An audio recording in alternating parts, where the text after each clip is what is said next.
Hello everyone. இன்றைக்கி நம்ம பார்க்க போகிற தலைப்பு பேராசிரியர் பே. சுந்தரனார் எழுதிய தமிழ் தெய்வ வணக்கம்.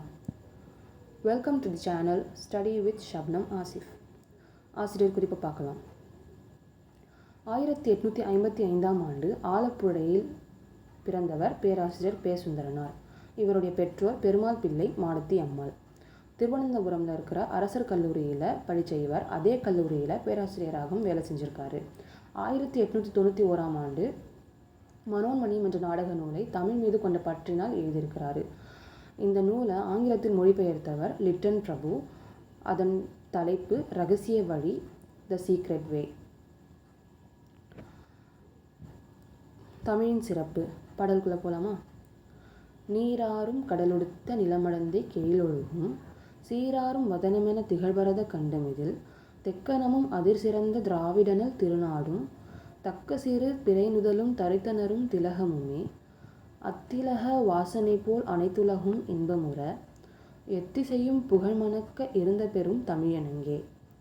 இந்த பாடலில் நம்ம வாழ்ந்துட்டு இருக்க இந்த நிலத்தை ஒரு பெண்ணாக பாவித்து பாடியிருக்கிறார். அந்த நிலமானது நீர் நிறைந்த கடலை ஆடையாக அணிஞ்சிருக்குன்னு சொல்கிறாரு. அதாவது அந்த நிலம் கடலை ஆடையாக அணிஞ்சிருக்கான். அதோட முகம் பரதகண்டம், அதாவது இந்தியா. அந்த முகத்தில் அமைஞ்சிருக்கிற பிறை சந்திரன் போன்ற நெற்றி தென்னிந்தியா அப்படின்னு சொல்கிறாரு. அந்த தென்னிந்தியாவில் அமைந்திருக்கிற திலகமாக விளங்குவது திராவிட திருநாடு, அதாவது தமிழ்நாடு. அந்த திலகத்தில் எல்லா இடமும் எப்படி நறுமணம் பரவி இருக்கோ அதே போல் உலகம் முழுவதும் எல்லா திசைகளிலும் எல்லா இடத்திலும் தமிழ் தெய்வம் இருக்கிறாங்க அப்படின்னு சொல்கிறாரு. இவ்வாறு நிலத்தை பெண்ணாகவும், பாரதத்தை திருமுகமாகவும், தென்னிந்தியாவை நெற்றியாகவும், திராவிட நாட்டை திலகமாகவும், தமிழை தெய்வமாகவும் உருவகித்து கம்பேர் செஞ்சு இந்த ஆசிரியர் தமிழின் பெருமையை அழகாக எடுத்து கூறியுள்ளார். தென்னிந்தியாவை நெற்றியாக, திராவிட நாட்டை திலகமாக, தமிழை தெய்வமாக, நிலத்தை பெண்ணாக, பாரதத்தை திருமுகமாக கம்பேர் செய்துள்ளார். தமிழின் பெருமைகள். அடுத்த பாட்டு. கடல் குடித்த குடமுனி உன் கரைகாண குறுநாடு தொடுகடலை உனக்கு உவமை சொல்லுவதும் புகழாமே. விளக்கம்.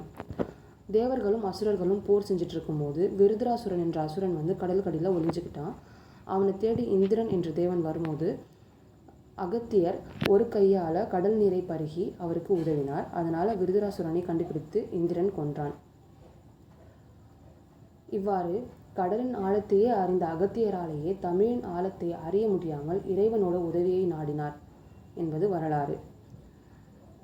கடலுக்கு தமிழை உவமையாக கூறுவது புகழாகாது அப்படின்னு இந்த பாட்டை முடிச்சிருக்காங்க. இதில் தேவர்களும் அரசர்களும் அப்படின்னு இருக்கு, அது அசுரர்களும் அப்படின்னு நீங்கள் படிச்சுக்கோங்க. அடுத்த பாட்டு.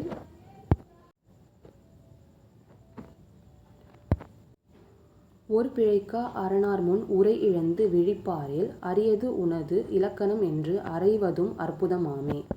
இதனுடைய விளக்கம். பாண்டியன் தனக்கு ஏற்பட்ட ஒரு ஐயத்தை, அதாவது டவுட், அதை போக்குறது யார் போக்குறாங்களோ அவங்களுக்கு பரிசு தரதாக சொல்லியிருந்தான். அதனால் புலவர் தருமி என்பவருக்கு சிவபெருமானே கொங்குதேர் வாழ்க்கை என்ற பாடலை இயற்றி தந்திருக்கிறாரு. அந்த பாடலில் பொருட்குற்றம் இருக்குது என்று நக்கீரர் இறைவனிடம் வாதாடினார். இதனால் கோபமுற்ற இறைவன் அவர் முன்னாடியே அவருடைய நெற்றிக்கண்ணை காமிச்சியும் நக்கீரர் குற்றம் குற்றமே என்று வாதாடி நின்றார். இதனால் இறைவனே அந்த இடத்துல என்ன பண்ணுறது, குற்றம் செஞ்சிட்டோமே அப்படின்னு சொல்லிட்டு தெரியாமல் நின்றுட்டு இருந்தார்.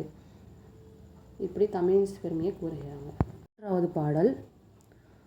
சதுமறை ஆரியம் வருமுன் சகம் முழுதும் நினது ஆயின் முதுமொழி நீ அனாதி என மொழிகுவதும் வியப்பாமே. இதனுடைய விளக்கம். ரிக், யஜூர், சாமம், அதர்வனம் என்ற 3 வேதங்கள் வடமொழியில் தோன்றுவதற்கு முன்பே, இந்த 3 வேதமும் வடமொழியில் வர்றதுக்கு முன்னாடியே தமிழ்மொழி உலகம் முழுவதும் பரவிவிட்டது என்று சொல்கிறாங்க. தமிழ்மொழியே எல்லா மொழிகளுக்கும் மூலமொழியாக, முதுமொழியாக விளங்குகிறது என்கிறார். 4வது பாடல். வேகவதிக்கு எதிரேற விட்டது ஒரு சிற்றேடு காலநதி நினைக்கரவா காரணத்தின் அறிகுறியே. இதனுடைய விளக்கம்.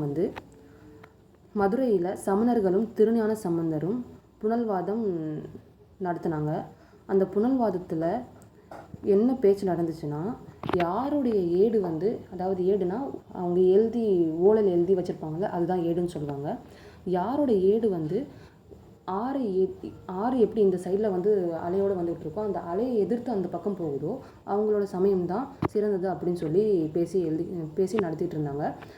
அப்படி நடத்திட்டு இருக்கும்போது திருஞான சம்பந்தரோட ஏடு தான் கரையேறி அந்த பக்கம் சென்றுச்சு.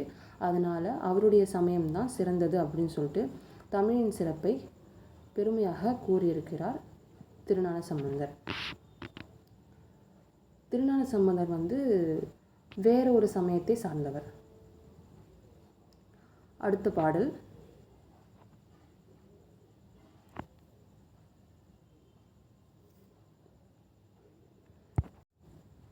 கடையூழி வருந்தனிமை கழிக்க அன்றோ அம்பலத்துள் உடையார் உன்வாசகத்தில் ஒரு பிரதி கருதினதே. விளக்கம்.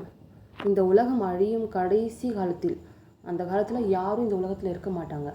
அப்போது அந்த தனிமையை போக்குறதுக்காக சிவபெருமானே திருவாசகத்தில் இருக்கிற ஒரு பிரதியை எடுத்து வைத்து கொண்டார் அப்படின்னு சொல்லிட்டு எல்லாரும் சொல்லுவாங்க. அப்படிப்பட்ட தமிழ் மொழியில் எழுதப்பட்ட திருவாசகத்தின் பெருமையை அறிந்த இறைவனே இவ்வாறு செஞ்சிருக்கிறாரு. அப்படி இருக்கும்போது தமிழின் பெருமை எவ்வளோ பெரியது அப்படின்னு சொல்லி சொல்கிறாங்க. 6வது பாடல். தக்க வழி விருந்திலங்கும் சங்கத்தார் சிறுபலகை மிக்க நலம் சிறந்த உன் மெய்ச்சரித்த வியஞ்சனமே. இதனுடைய விளக்கம் என்னென்னா, முச்சங்கத்தில் இருக்கிற மதுரை சங்கம், கடைசங்கம், இடைசங்கம், மதுரை சங்கம் இருக்கு இல்லையா, அதில் அந்த மதுரை சங்கத்தோட பலகை வந்து அறிவுடையவர்கள் எல்லோருக்கும் வந்து ஏற்றமாறி விரிந்து இடம் தருமா. அவங்களோட அறிவை வந்து வெளிக்கொண்டு வந்து புத்தகமாகவோ அல்லது எப்படி ஏடுகளாகவோ எழுதி மற்றவர்களுக்கு கற்றுக் கொடுப்பதற்காக விரிந்து இடம் தரும். அப்படிப்பட்ட இந்த மதுரை சங்க பலகை வந்து ஒரு அடையாள சின்னம், தமிழின் சிறப்பிற்குரிய அப்படின்னு சொல்லி சொல்கிறாங்க. தமிழின் சிறப்பிற்குரிய அடையாள சின்னமாக மதுரை சங்க பலகை விளங்குகிறது. உங்களுக்கு இந்த வீடியோ பிடிச்சிருந்துச்சுன்னா லைக் பண்ணுங்கள், கமெண்ட் பண்ணுங்கள், ஷேர் பண்ணுங்கள், மறக்காமல் சப்ஸ்கிரைப் பண்ணிடுங்க. இந்த வீடியோ யூஸ்ஃபுல்லாக இருந்துச்சுன்னா கமெண்ட்டில் ஒரு ஹார்ட் எமோஜி போடுங்க.